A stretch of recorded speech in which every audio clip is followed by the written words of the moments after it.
So moving on. This is actually, it's been fixed. So I think we are okay.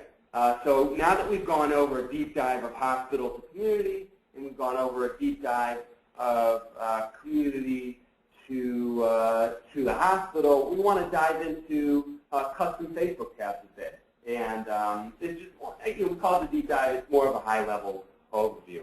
And keep the great questions coming. So the first one we saw was job listings. We saw someone create a custom application for just sharing the job listings on the hospital's website. And as we saw, that was one of the things community members were posting back to hospitals, inquiring about job listings. So this is just, might be an idea for your organization. Link to a donation page. So whether it's an organization that your hospital is specifically supporting, or maybe you have, it's Hopkins Children's Hospital, and a lot of children's hospitals obviously use social media for fundraising efforts. Maybe think about developing a custom application for soliciting donations. And one of the benefits of doing this, and we touched on it very briefly earlier, talking about what's my return on investment. Well, if I actually, this could be one of the metrics I'm using. How much money did I raise directly from a Facebook page? And you can measure that if I have an application that I've developed. So just one idea. Or, it doesn't even have to be an application. As you see here, the Give Now button was just a link to a hospital's page. But it was important enough for Hopkins to call it out on a tab that they did so. But it's fairly basic, not knocking them. But I'm just pointing out that it's very easy to create when it just links to a donation page. But and this is something we do all the time for our clients, is building custom applications. It wasn't healthcare related, but for one of our our travel clients, we built a booking application so people could book rooms directly from a Facebook page. We could easily build a donation application. You can use your Facebook page and the tabs to promote other social outlets you have. So whether it's kind of an application that has a stream of tweets or a custom YouTube tab, you can use this to promote those. My personal opinion, something you should think about, I've seen organizations that link their Twitter feed to their Facebook feed. I tend to recommend against this. I really feel like you should craft the message for the specific medium. But there's nothing wrong with making people aware of the fact that you have these other channels. And likewise, this YouTube tab is great. But if you're creating video, you should be posting it to a stream, because if I'm posting something just to this tab, it's not necessarily being published to my audience stream, which is really important. Another tab we saw was a hospital that just created a custom tab for everything U.S. News has written about them. They actually had a lot to share. It's the Cleveland Clinic. But this is definitely something that patients and community members are looking for. It's a well-known judge of a hospital quality, and so they created a tab for it. And someone I just saw ask a question about how do we create custom tabs. There are applications out there on that are kind of self-serve that allow you to create custom tabs. You could certainly come to an agency like Earthbound Media Group, and we can work with you to understand your needs for what it is you're looking to get out of creating a custom tab. There are a variety of routes that you can go, but definitely experiment. Polls is one we saw, kind of a no-brainer, but it's a great way to capture some knowledge and feedback from those connected to your organization, your system. This was, I only saw this once, and kind of into ER wait time. So this actually wasn't developed specifically for Facebook. I know for a fact it's just part of the hospital's website, and they probably just did, they just used that development and adapted it to the Facebook environment. Do I think someone's going to come to a Facebook page, when they need to go to the ER to check wait times?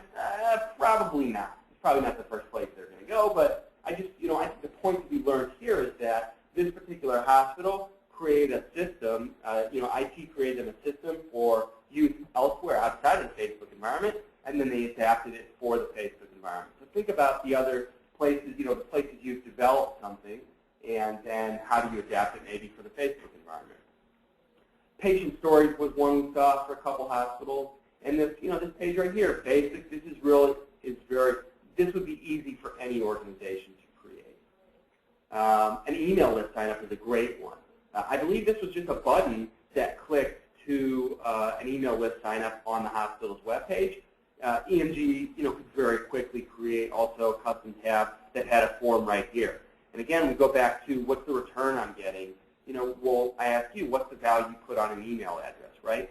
And then if you're capturing email addresses through your Facebook page, just start to say, well, you know what? Over this month, we got 15 or 20 or 25 email addresses, maybe 100, right? We could place X value on that. It's just another touch point for you to collect and create relationships. I love this one. This was a welcome from the hospital president and CEO. It was just kind of unique. It was a letter, it says, from Rush's president in Chicago, Dr. Goodman, just kind of welcoming people. And I would have actually taken this a step further, and I'm not sure this was set as a default, and we'll talk about this a little later when someone lands on the page. But for new users, I would love, for someone who comes to your page for the first time, to have a welcome from the hospital system's president, CEO, or maybe, kind of, the chief physician. I think it's just a really nice first exposure, and I would recommend having kind of a call to action here too, like our page, which I'm sure you've seen before. We saw Ask the Expert or Frequently Asked Questions tab. It's just another idea for your organization. This was just, the last one was the MyChart application. This is actually a specific program that someone's paying to use, and this is just an extension of a larger, a larger application that this hospital system in particular is using to allow patients to request prescription renewals, schedule appointments. Again, do I think people are coming to the Facebook environment to do this?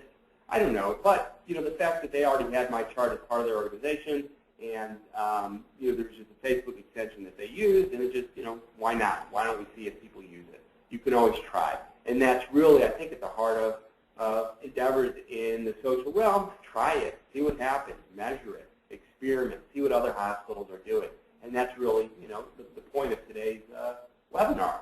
And so with that, I wanted to get into some observed best practices. I wanted you to really be able to leave today not only with inspiration, more knowledge, some data that you can take to your organization, but I also want to synthesize all this into some observed best practices for you. And these are, we looked at, kind of what we determined, both by audience size. I'm not always going to say that audience size is a true measure of success, but at a certain level, I think it is. We've been able to amass a large audience. We're seeing a lot of engagement. So we looked at, kind of the top hospitals in that regard, as well as some hospitals that we just judged from our own point of view that we're doing, a good job. And said, what are the takeaways that, what are the common things we're seeing, as well as just our own knowledge of social marketing and managing Facebook pages for our own clients. And so with that, we'll get into it. I've laid out 10. People like things in 10. So the first one is, and I should say, some of these are just really small, detailed best practices, and some of them are more kind of broad, general statements. So the first one is always include a link in your update, even if Facebook's going to automatically generate one for you. So you can see St. Jude's does a really nice job of this. So in the actual text of the status update themselves, they have the link, and then also you see Facebook automatically generates kind of this integrated link that has a photo and a description. And I recommend doing this because you're just giving people more places to click. There's 3 places I can click here: the link, the integrated link, as well as the photo. Just give people more places that they can click. Number 2, this is really important to me, and we make this recommendation to our clients all the time, not just in the healthcare realm, but any client, right? Have a personality, right? Who are we? I love this. Children's Hospital of Orange County. This, meet our adorable Chalk Walk ambassador in our latest blog entry. Isn't she so cute, right? With 3 question marks and 3 exclamation marks. There's nothing grammatically correct about using that much punctuation, but that much punctuation is a part of their institutional personality, right? They're fun, they're loving, they're, warm. It's a children's hospital, and really, this is something, like I said, we do for our own clients, but have an honest conversation with your organization. What is our personality? And I'm sure you already do that, when you put your marketing materials together. You think, what is our tone, right? Who is our audience? What's the personality we're going to use to speak to them? And and I'm not to knock Children's Hospital of Pittsburgh, my family in Pittsburgh. I know they've, been to the hospital before, fine institution, but I just want to point out kind of what it looks like maybe when you haven't, made an effort to have a, personality. So Melody says, my sister thinks this place is dirty, right? And Children's Hospital responds, sorry she thinks so, but I can't say I agree, right? There's no I in institution. Well, okay, so there are 3 I's in institution, but you understand what I'm saying, right? It's we. And so there's probably, you got to think, what is the we personality? It's not about the person who's actually posting, right? So really take that one to heart. I love this one. So turn the like button. Of course I love it. I put it down here. But you know what I'm saying. So turn the like button into a show of support. So Primary Children's Medical Center posted something. They said, yesterday in the news we had an article featuring a young patient who had a liver transplant earlier this summer. Do you know someone who had a liver or other organ transplant? Show your support for them by liking this post. Really ingenious, right? It's turning the like button into a show of support. And think about it, right? All 80 people who like this post, right? That's 80 times that appeared in 80 different people's newsfeed, right? That Joe Bowers liked a post by Primary Children. So not only are you allowing Joe to feel like he is, yeah, I agree with it, or yes, I'm showing support, but you're also propagating the hospital's message. You're marketing, right, through him. So it's just really, I thought it was just an ingenious mechanism. Cross-promote your Facebook pages, right? Are you an organization, a health system, that has multiple Facebook pages? Not a lot of people do this, but when you have a post, this is Roswell Park Cancer Institute. They have a couple pages. When you do an update, you can put the @ symbol before the update, and then it'll give you a list of names or pages that you can attach to a post. And when you do that post, it's going to show up not only in your stream, but it's also going to show up on the wall of the page that you mentioned. So it's just a good way of cross-promoting the fact that, Roswell also has this page called Why Roswell, which is a separate organization they've created. So think of how do we cross-promote our Facebook pages. This is one more of a thing to think about rather than a best practice, but we saw only the 3 of the 10, top 10 we looked at defaulted to a tab when you first came to their page.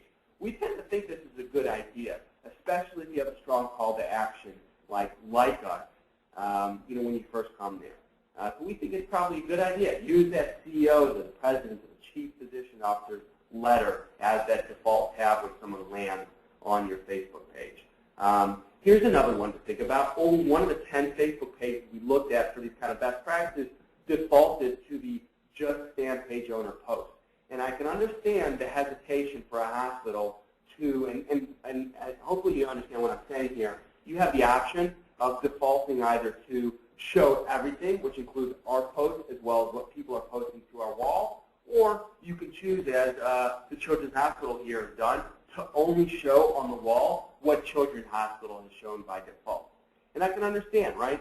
If you're opening yourself up to criticism and negative posts, if you, show what everyone's posting. But as you can see through our research, that made up only a small percentage. So I think it's really better, and I'd rather expose all those compliments, those thank yous, those recognitions of employees. I want to do what Primary Children is doing, showing what we're posting as well as what other people are posting about us. I think that is a best practice.